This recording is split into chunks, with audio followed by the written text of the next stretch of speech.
mau selalu bersyukur atas cintamu padaku. Takkan pernah berubah, hatiku percaya.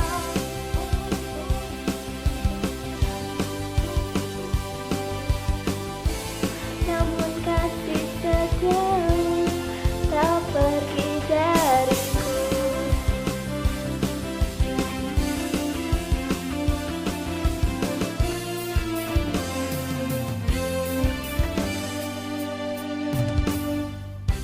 Tuhanlah kekuatan Mazmurku.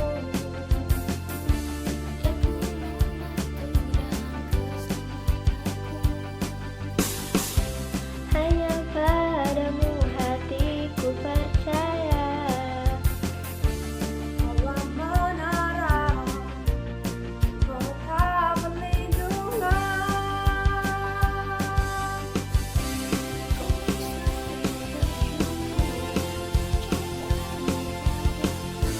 Takkan pernah berubah, hatiku percaya.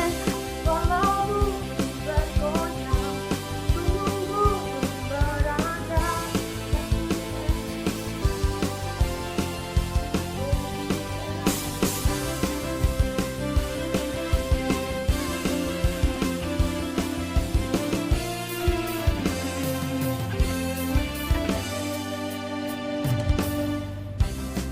Tuhanlah kekuatan dan mazmurku. Dia gunung batu dan keselamatanku.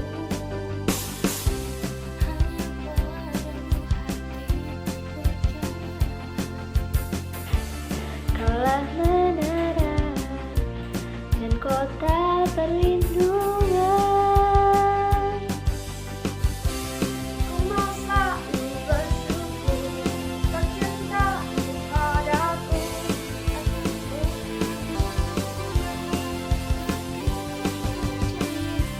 Walau bumi bergoncang, gunung-gunung beranjak, Namun kasih setiamu tak pergi dariku.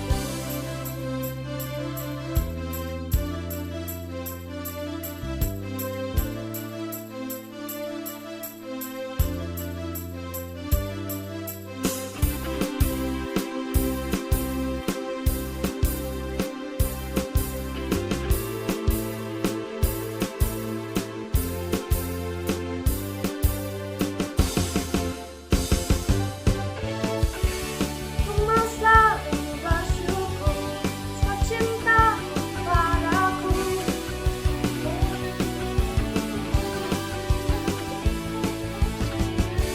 walau bumi bergoncang, gunung-gunung beranjak,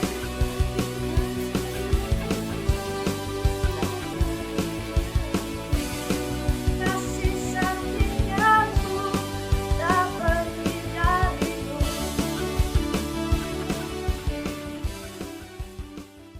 Adik-adik yang terkasih di dalam Tuhan Yesus Kristus, selamat hari Minggu dan salam sejahtera bagi kita semua.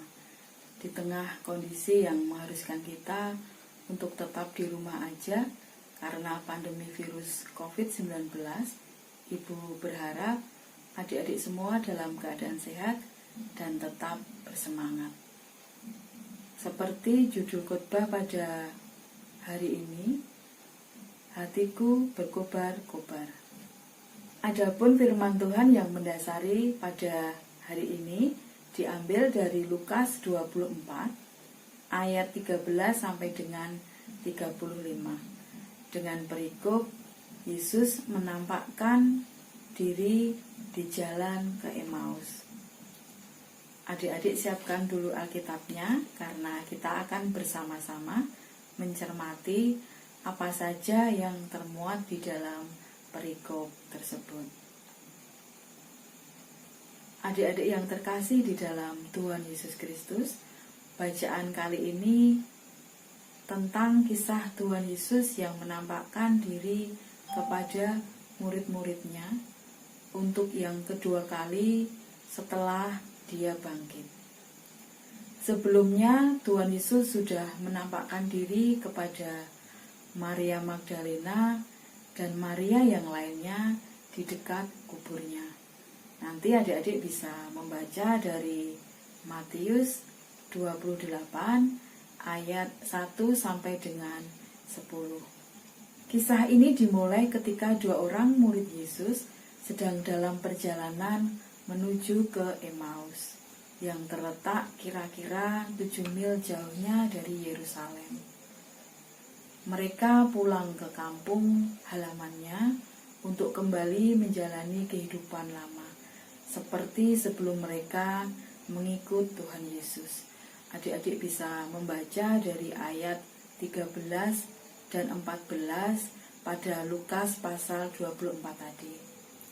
Saat mereka tengah bercakap-cakap dan bertukar pikiran, tiba-tiba Tuhan Yesus mendekati mereka dan berjalan bersama-sama dengan mereka. Akan tetapi, sesuatu menghalangi mereka, sehingga mereka tidak mengenali Yesus. Ini terdapat di pasal 24 ayat yang ke-15 sampai dengan 16.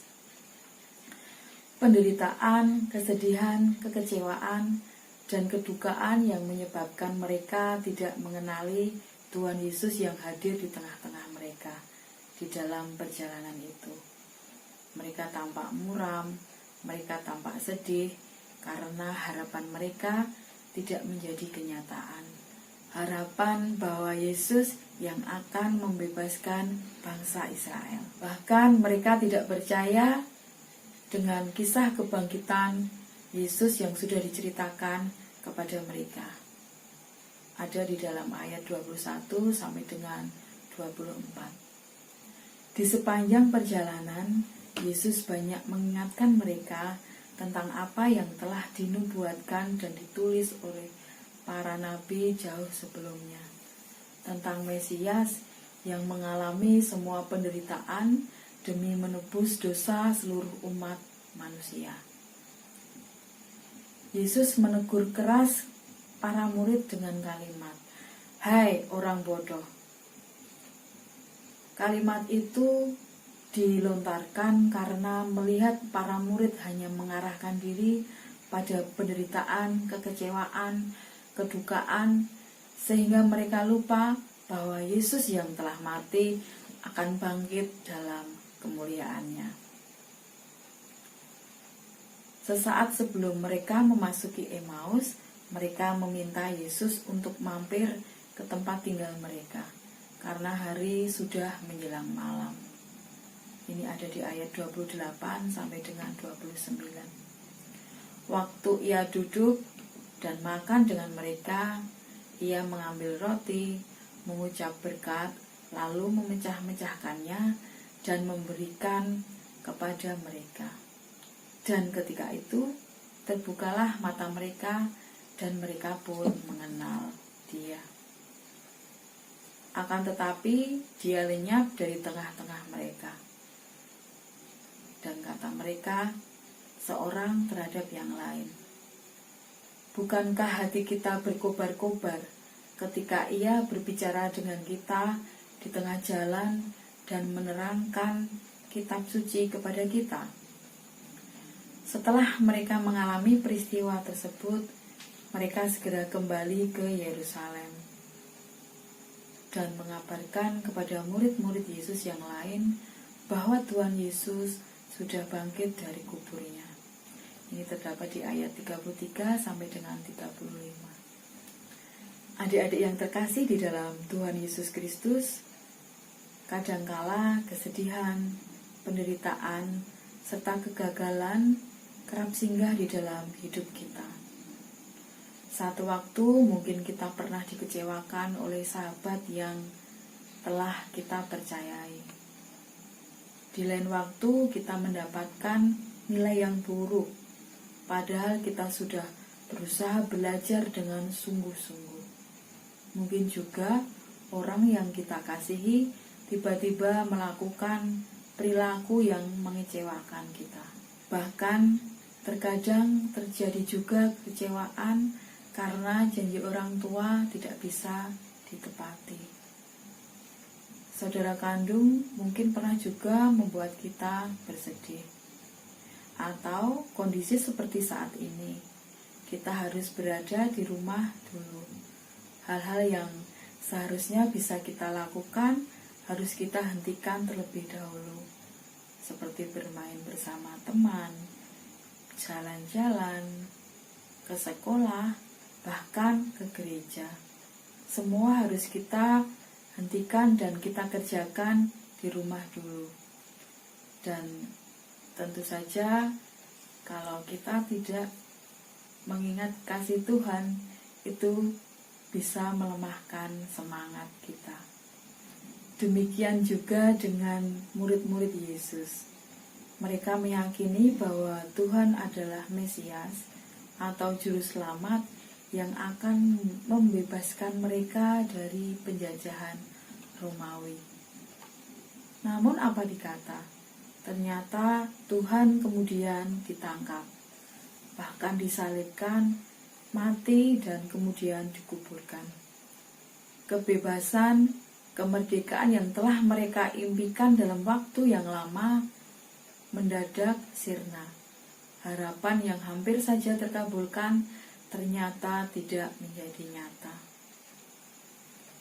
Keputusasaan, kesedihan, serta hati yang diliputi kesedihan membawa mereka pulang kembali ke kampung halaman di Emmaus. Kehampaan dan penderitaan yang begitu besar agaknya menutupi mata mereka kepada Tuhan yang telah berjalan dan bercakap-cakap kepada mereka.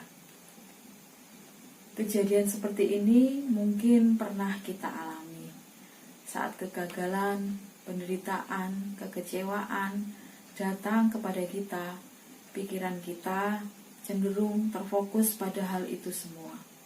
Kita menjadi buta, tidak mampu melihat pertolongan Tuhan yang hadir melalui orang-orang yang ada di sekitar kita. Hal yang sama terjadi pada murid-murid Tuhan Yesus. Mereka hanya fokus pada masalah saja, sehingga tidak bisa melihat kehadiran Tuhan Yesus. Begitu mata mereka terbuka, perjumpaan para murid Yesus telah menyebabkan hati yang berkobar-kobar. Rasa takut keluar dari hati mereka. Semangat hidup mereka bangkit dan telah berubah menjadi hati yang berkobar-kobar dan damai sejahtera. Adik-adik yang terkasih di dalam Tuhan Yesus Kristus, kita perlu belajar dari para murid Yesus bahwa kita harus menjadi anak-anak Tuhan yang peka terhadap kehadiran Tuhan di setiap kehidupan kita. Saat masalah datang, berdoalah minta pertolongan, dan lihatlah di sekitar kita. Pertolongan mungkin hadir melalui orang-orang baik yang Tuhan tempatkan di sekeliling kita, atau melalui sabda Tuhan di dalam Alkitab yang kita baca sehari-hari. Jadi, biarlah hati kita tetap berkobar-kobar karena percaya bahwa Tuhan selalu bersama kita, anak-anak yang dikasihinya. Adik-adik yang terkasih, selamat berjuang dan selamat mengamini bahwa hatiku berkobar-kobar sebab Tuhan telah setia melakukan semua yang telah Dia janjikan bagi hidup kita. Tuhan memberkati kita. Haleluya. Amin.